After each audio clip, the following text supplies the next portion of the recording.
I've poured hours and hours into Sword Staff since it launched. This is a cute new anime RPG for mobile that has no character gacha in it at all, thank God. Sword Staff is developed by Boltrate Games and released globally just back on May 19, 2026. It is a third-way RPG. This is a deliberate blend of idle and AFK progression, deep JRPG style strategy and buildcraft, along with low-pressure MMO and social exploration. This is a unique design philosophy aimed at providing players a world that respects your time without necessarily sacrificing depth. You customize your chosen adventurer with full character creation, and then you're just isekai'd into the world of Kanstein, teaming up with the Sword and Staff twins to save the realm from invasion. If this sounds like something you would be at all interested in playing, take a moment, go down into the description, the pinned comment, click that sponsored link, and download Sword Staff today. The core design for this game is simple. It is a cozy, low-stress side game. I'm not going to sugarcoat it here. You can play this game as a main game, definitely, but it works so well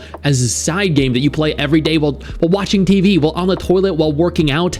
There's a functional offline form of progression that keeps resources coming, rewarding you whether you log in daily or not. Kanstein is this vibrant, chaotic isekai fantasy world with 5 distinct, non-linear kingdoms and regions. These involve lush forests around the massive Aurora tree, villages like Drasilgard, floating islands. There are hidden treasures around every corner that reward exploration. There are secret events, there are monsters and various encounters, including but not limited to large bosses. Exploration happens on a grid-based overworld map. You walk around clearing fog of war, picking up loot, resources, gear, and treasures. After you 100% an area, you unlock its shrine, and then you move on to the next area. It's non-linear, and it's honestly very, very chill. There's a strong sense of exploration and discovery. Combat is auto battle, turn-based, idle on a grid-based battlefield. Your single adventurer automatically moves, repositions themselves, chases targets, chains skills together.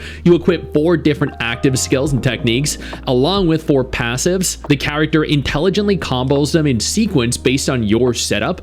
So there are synergies, there are battlefield conditions. Example, AoE clears groups, single target bursts down bosses, control disrupts formations. It's not just pure stand still and watch. The AI actively adapts with positioning, predictions, and ultimates for a tactical feel without manual input. You build your character, you watch them destroy the enemy while manually exploring and clearing the world.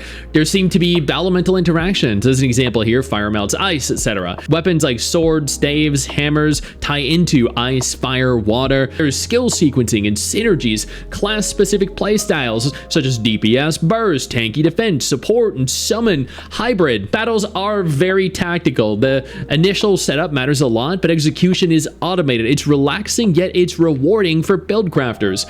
This is something that I never experienced before, and also subsequently something I never thought that I would be even remotely interested in. The game has this beautiful, colorful, vibrant anime fantasy art style, which is surprisingly pretty dynamic and polished for a mobile RPG. Characters have detailed illustrations, flashy skill effects, fluid animations. The world is, once more, vibrant and very detailed, with grid-based battlefields showing positioning and environmental flair. One area of the game that truly stands out to me is the ability to customize your own adventurer with a dual class foundation. Like, as an example here, the sword, the warrior path, branches out into the duelist, which is a close range DPS class. They can then go into knight, which is a tank, and then further promotions include things like the berserker or the conqueror, the paladin, the guardian, etc.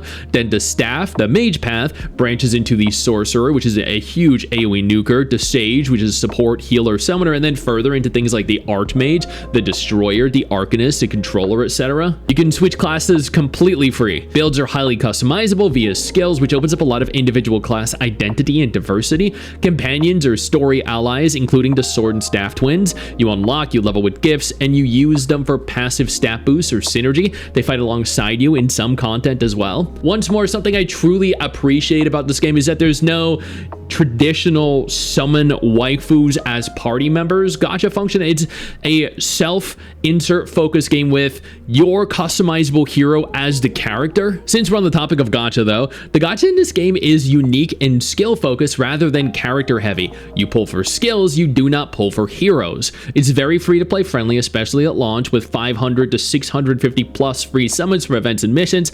This means that you'll never ever have to worry about losing out on the chance to pull a new character.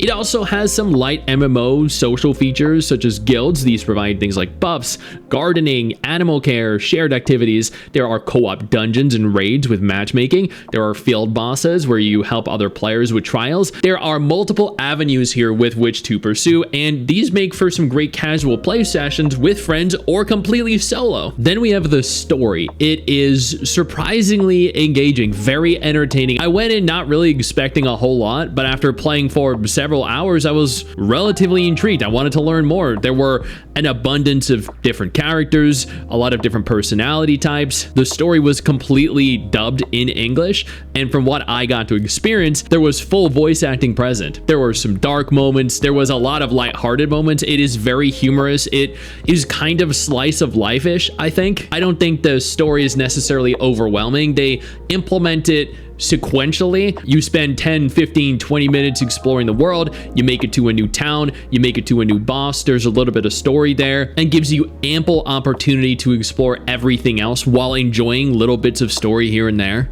And I appreciate that. Sword Staff is an impressively polished and refreshingly chill mobile game that nails its third-way pitch, that incorporates the ease of an idle game, the depth of a JRPG, and the social aspect of an MMO, making it one of the most addictive new releases of 2026. You play as a fully customizable isekai adventurer in the vibrant fantasy world of Kanstein, where grid-based overworld wandering feels genuinely fun and kinda nostalgic, honestly.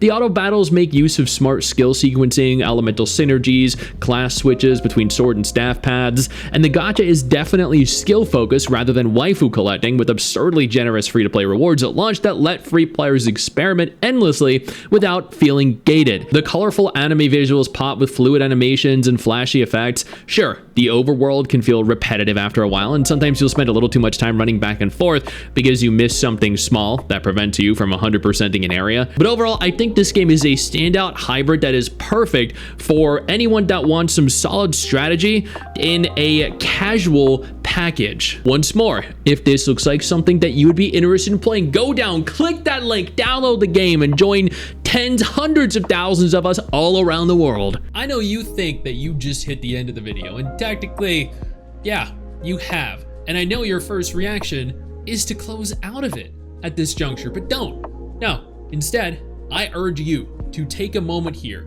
and click one of the videos on screen that are coming up in just a moment, so you remain up to date with everything going on in the gacha genre. Trust me, you're not going to regret doing so. Stay flaccid.